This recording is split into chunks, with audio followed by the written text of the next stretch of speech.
Greetings, Sir Daniel, 1975, back again with a long hiatus from Star Trek Online videos. And just here to say that no, I haven't stopped playing, and no, I haven't stopped making, or with the plans to make videos. It's just been very busy. Winter season for me. Actually, winter's not over yet. I'm starting to wind down a little bit after the holidays, so I might have more time to do videos. And so we got a few little things to talk about. First off, Delta Rising, it is what it is, and I don't know what else to say about it. I guess that's how everyone feels. It is.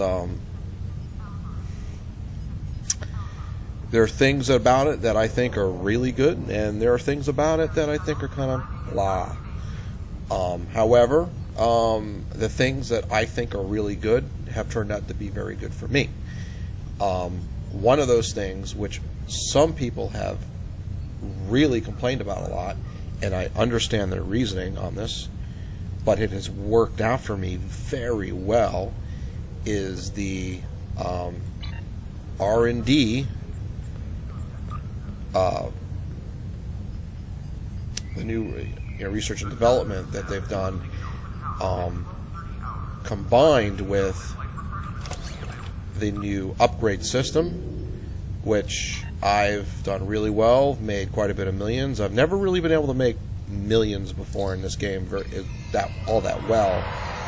I never really grinded down or spent money to a degree to get lots of keys and sell them on the exchange, so I've never really done too well with in-game money. I think in the past the best I've ever done was about, 14 or 15 million, which is what I got now, just haphazardly getting it. But I've had at one time over 120 million since this came out, and I recently got over 66 million, which I turned around and finally broke down and got a ship like this, the Benton assault cruiser, the Tier 6. It's the only Tier 6 ship I have.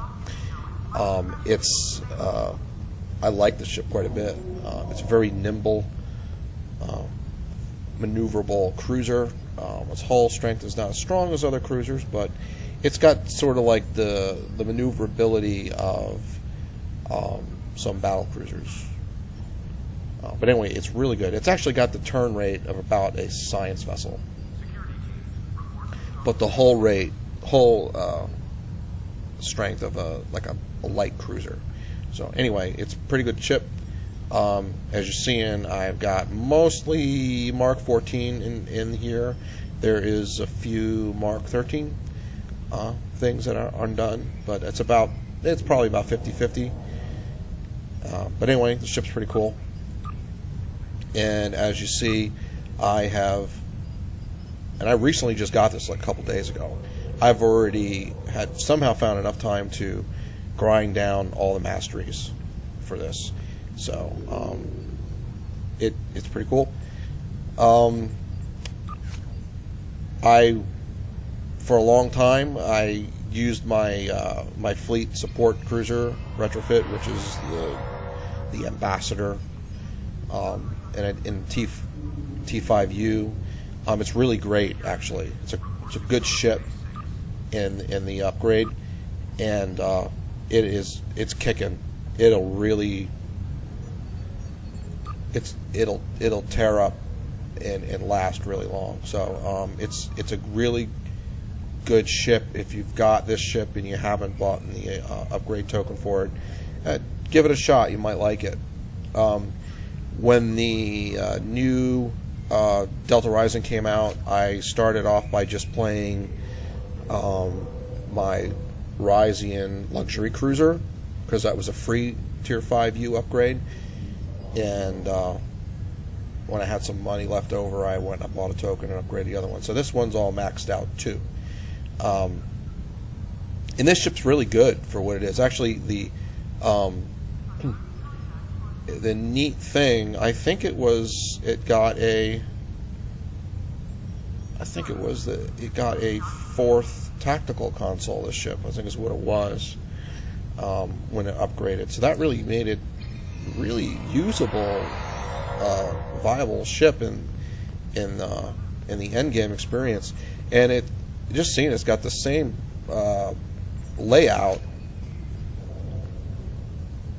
Yeah, it's got the same console layout as the Benton in this setup. So people who went and got this ship, it's not a bad ship at all.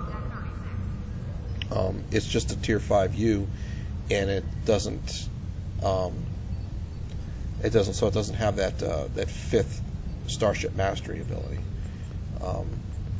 Now, I haven't used this ability too much. I only just got it, and it was in the last mission I was playing that it unlocked, and I think it did it a few times. This viral warhead. It is also a passive ability, so you don't have to activate it, which is really cool. At least as I think it was. It looked like I did it. So there's that. Let's see what else here. And I have another ship that I got. I know some people say, "Oh, that ship's a piece of junk," whatever. Yeah, and it upgrades. And I don't have a Raider style ship. I know it doesn't have a cloaking device or anything, so it's not like a Klingon Raider too much. But I haven't done the upgrade yet, and I'll do it just for kicks to have an interesting ship here. I don't know if I'm going to keep the weapon layout that's on here. Might not. I think what I'll do is take this Breen stuff off and put on the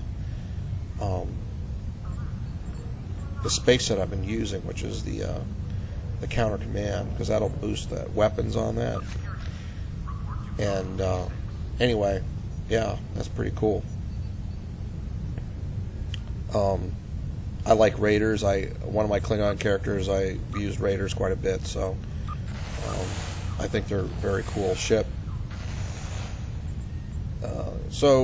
And I got one remaining slot available from the extra that I purchased. Probably the anniversary ship will go in there, or whatever it is.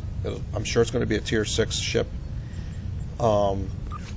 Here's another Tier 5U ship that I haven't maxed out yet, so I'll play that out someday just for kicks and funs. The Rising Corvette's always a fun ship. So a lot of these other ships, some of them I might just get rid of, to clear up some space.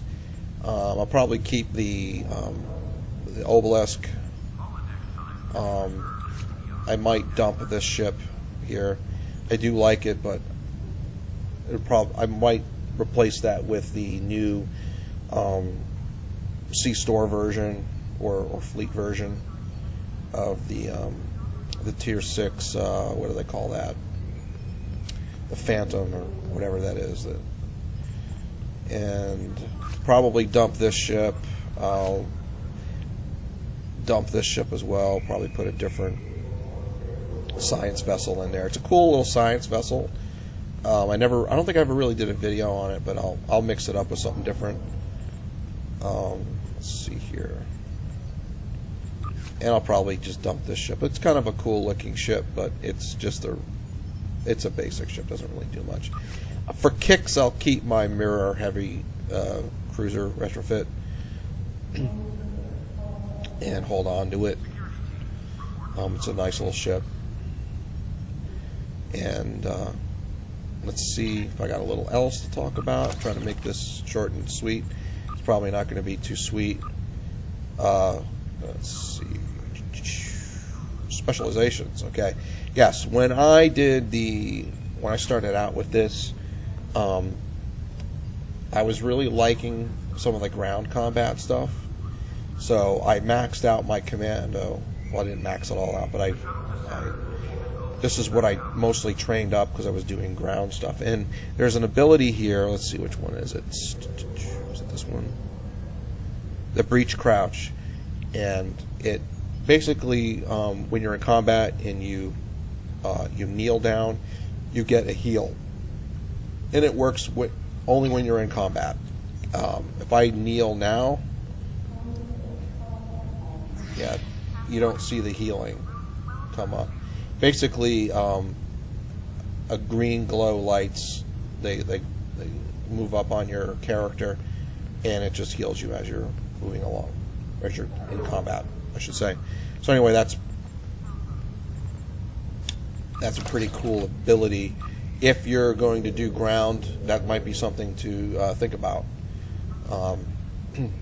especially if you've tanked up your character for the ground a little bit.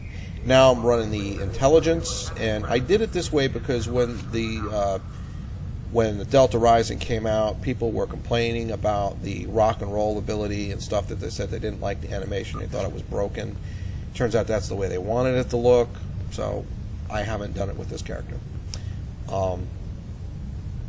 And now I'm working on training up the intelligence, so that works out really well. The commando trait, if you're going to do the groundwork. And of course, what was I getting at? I guess I got confused what I was saying. Anyway, the intelligence, it's got some nice abilities too. So anyway, and let's see what else I got here. I've got tons of officers now. This is the free one you get, the free intelligence officer. It's pretty good. I'm using him on the ship here, the Benton cruiser, and from the store I bought some other common intelligence officers just to try out their abilities. I tried them out on the ground. So I didn't have one of these Cadians or Cadians species, so I got one. Kind of neat. And I didn't have a Tellarite, so, and that's an intelligence officer too. So anyway, I have intelligence officers to do other ships and things and builds. And anyway, some of you might want to try running some of the intelligence officers for ground combat. They got some pretty neat abilities, and one of my favorites is the let's see if I still left it on that character. I think I put it on her. Is tripwire drone, and that is a really cool. That's a fun one right there. Let's see, sonic suppression, subspace. There was one that I really liked. The sight to sight and snare is a really cool one. Incite chaos and the frictionless particle grenade. Those are really good. And what did I use on the ground for this? Okay, harmless is I don't remember what that one's like. Hypo injection. I don't know. It's been a while since I used science on the ground, so I don't remember how cool those are. But anyway, I really like the tripwire. And the mine is good. And like I said, all three of those are really good for if you want to try those out. So anyway, that's all I got to say. Next time I do a video, it'll be the showcase and a series of videos for the new Benton Assault Cruiser. And this is Sir Daniel 1975 signing off, and I'll catch y'all on the flip side.